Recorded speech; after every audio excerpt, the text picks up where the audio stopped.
Alright, what's up y'all, it's LakerFan here. As you can see by the title of today's video, we're here to talk about the weaknesses of running two bigs on 3v3, why I just feel like it's not a very good lineup in the first place. But anyway, we'll get to that in a sec. I'm going to go ahead and explain what lineup we're working with in this video. Now, if you watched yesterday's video, it's the exact same thing. It's AK on his play sharp, Cook on his two-way sharp, me on my finisher, 6'9". Now, I want to explain the matchups in this video where, like I said, running two bigs, there's a very big weakness to it. Now, you're going to see, not that we have 2 point guards, and that's the weakness that we're exposing. It's more the fact of how we can defend everybody on the court, because at the end of the day, I know a lot of y'all know that I'm the biggest hater of these 7-foot rim sharps that do really not much for you at all, and I just want to explain the thought process behind this. So real quick, I'm gonna pause this. They got a pure sharp point guard at the 1. Interesting build. You don't see it very often, so I got to show him props on that. And you're gonna see the first play of the game, he actually made his presence felt a little bit. But anyway, then they have the playmaking glass cleaner to the 2. Now, I know this isn't a true big man, but this is what I advise to run as a big man. Now, like I said, I know a lot of y'all know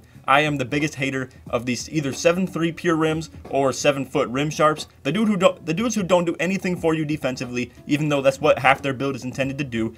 And on offense, all they do is spot up and shoot or set picks and shoot, which you could do with like a rebounding wing, or for that matter, even the playmaking glass cleaner. All right, listen. Quick little editor's note. There's some stuff I missed in the intro that I want to explain. We'll make this quick. So I was talking crazy about this rim sharp. I want you guys to understand. I know there's people out there who can play good backside defense with this build and can switch on to guards and keep up with them decently, but it's very hard to do. That's the fact of the matter. And if you can do that, great on you. But like I said, that's very hard to do. It's hard to get the shot contests on the hedge D. It's hard to keep up with the guards if you have to switch on to them. Now the thing is, this build at the 2 would be so great for that. He's so quick, he can switch on to guards, he can play at least decent defense. Now the thing is, he shouldn't ever be fighting through screens, and that's the thing. Then they have a pure sharp at the 1. Now if you wanted to go with like a two-way sharp at the 1 who could like guard ball, I suppose, but then you're just left with a really bad lineup here where I can just switch on to this guy at the 2 and they have nothing to do other than that. But anyway, moving along, I just hope you guys understand some of the stuff that I'm talking about in this video. It's very justified in my opinion, but like I said, don't be too offended at anything I have to say. I was talking crazy about the rim sharp. So anyway, hope y'all enjoyed the video and we'll get straight into it.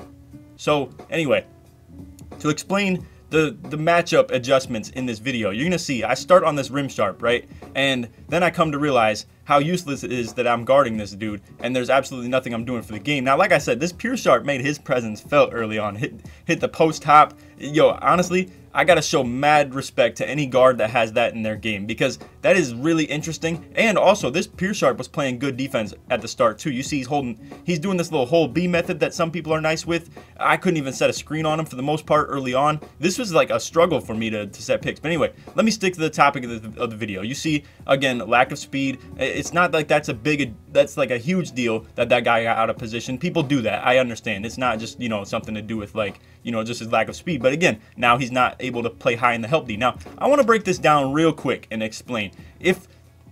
Let's go ahead and just make a figurative adjustment and just like kind of put this in your mind through the rest of this video. So let's just go ahead and swap the 2 guys on the left as the defenders. So you got the big man and then the guy at the 2, which is the playmaking glass cleaner, and then the rim sharp. Put that playmaking glass cleaner in that spot of the rim sharp, and then put a two-way sharp just in that playmaking glass cleaner's place. I want to explain to you how much better of defense this could have been, where you see he's just not able to step up very high. There's nothing they can do about it in the first place. You can't really use that playmaking glass cleaner to just pinch off the corner and just like literally not just have this rim sharp just sitting paint. It don't work like that. Now again, we'll get back to the offense in a little bit, but now you're gonna see they see this height mismatch, even though we still have AK on this playmaking on this pure sharp, which honestly at the end of the day could be a mismatch as well. Now if they were really smart, what they could do is just have the playmaking glass cleaner set picks. That would be the one perk of running 2 bigs, in my opinion. You can have 2 different screen setters. If you put your weak link on anybody but the ball handler, for instance, if we tried to put AK on say the rim sharp or the playmaking glass cleaner, whichever one AK's guarding could just set picks, and then boom, now he has to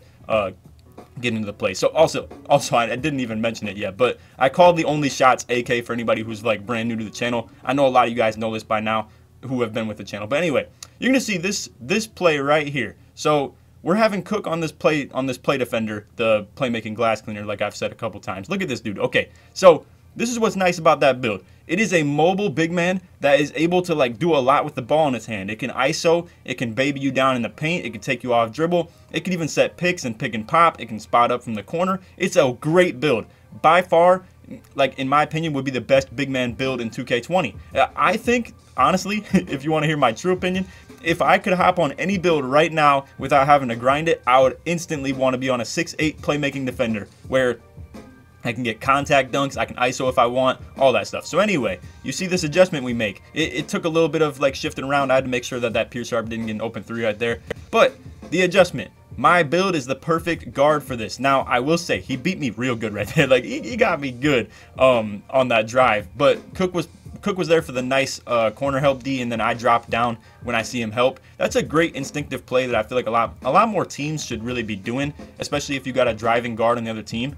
But aside from that point, I want to explain. My build is like honestly one of the perfect defenses for this build right here. So you can see they help off that corner. But again, this is what I was trying to talk to y'all about earlier. Where, and I understand Cook missed the shot, but this is what I'm talking about. Just because the big has such a lack of speed, it requires this corner to do so much on this help D. So look at this.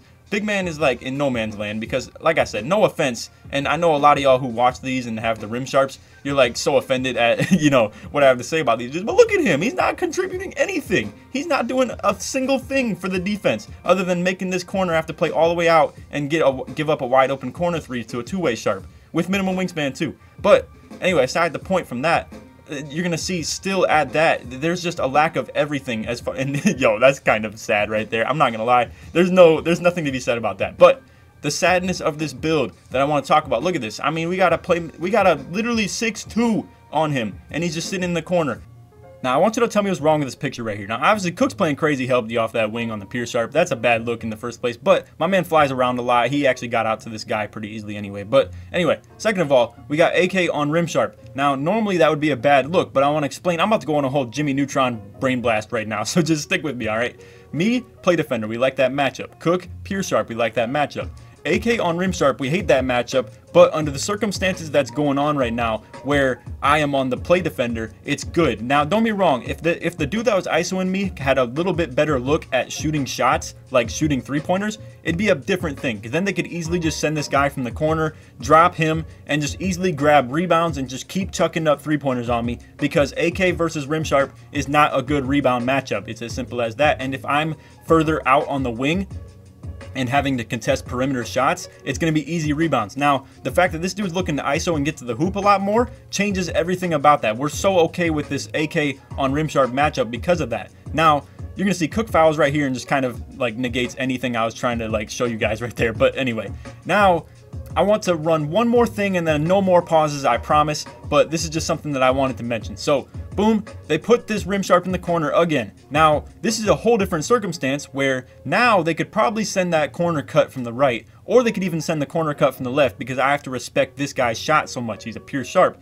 Now, what they also could have done is just run that rescreen slip I always be talking about, where you just send the corner up to the wing against me, fake the screen, cut down. I'm going to try to switch onto that big every single time. So is AK. He's going to try to switch onto that pure sharp every single time. But the fact of the matter is these guys left this pure sharp for dead and tried to ISO me. And then boom, I step up, get the poke. So anyway, no more pauses through this whole video, I promise. But anyway, I just really wanted to just give you guys that mental outlook on just what I do in those situations. Now, again, I'm on the play defender. He's trying to ISO. I'm just out here like doing what I can to take away the 3-pointers. If he gets to the hoop, I'm trying to still contest it, but that's the outlook on what I'm doing on defense right now. I'm just taking away his 3-pointer because that's very easy for me to do with this build, and then playing for the chase down block, which honestly with this build it gets credited to as well. Now right there you can see I don't know what to think. Let me know what y'all think of that. All right, let me know if you think that it's just a very coincidental thing that AK was able to hit that shot, or if you think it's due to, and you see I get tight handled there pretty well, but let me know if you think that shot that AK hit is A, because it's just weird random circumstance, B, if it's because of the lack of speed from that big man being able to get out to him quick enough to get a good enough shot contest, or C, if you think it's the perimeter defense of that rim sharp that was just too low to get a good to get a good impact on that shot. Now anyway, this is about toward the end of the video. As you can see, like, they just didn't really have the right look out here to like ISO this. Now, I want to explain, like, well, I said I wasn't going to pause, but anyway, I just really want to break this down for you guys. This is the matchup that a lot of people would have wanted to see in the first place, and I think what they should have done is put this Pure Sharp that's on the right wing right there on Cook in the left corner, and then put this Rim Sharp on me. But that's where you run into the big, like, the whole point of this video. That's where you run into the whole point of this video, where if they switch that matchup of me and Cook, boom, we have basically two bigs that are just going to play sides defense on everything because they're too slow. Now, right here, they were going to play sides on this. I run that rescreen slip, but AK was still able to find his three-pointer. We could have got the easy 2 off that anyway as well. But anyway, I hope y'all understand the point of this video off that possession right there, where if they were to, like, you know, give any situation where they would have had this play defender on AK, the Pure Sharp on Cook, and then this Rim Sharp on me, it would just be not enough speed to, like, deal with anything other than the slips. And then you just have a fest of, I get easy open dunks every single time, and this play defender is going to have to get contested dunks every single time. Now you see this dude still didn't step up, and even though he has, like, the speed to, like, help on that, I think they were just trying to take away the 2-point shot at the end of the day, just at the fact that, like, we had I think what, we had 19 points, so a 2-point shot would have ended it. You guys know what I be talking about with the tendencies toward the end of the games and stuff like that, like I did in yesterday's vid. But anyway, I hope y'all got the point of this video and you understand what I'm talking about. The lack of mobility you have when you run 2 bigs, and if we were to have 2 point guard threats, bro, we could have just gave the ball to whoever had this rim on him, and we could have easily ran rescreen slips with that because the rim's trying to switch on to me. It's a whole lot of stuff in my brain that I'm trying to unleash in this video, but I hope y'all understood most of it. It's a lot of stuff that I was trying to talk about. But anyway, other than that, hope y'all enjoyed. If you made it to the very end of the video, put stage in the comments.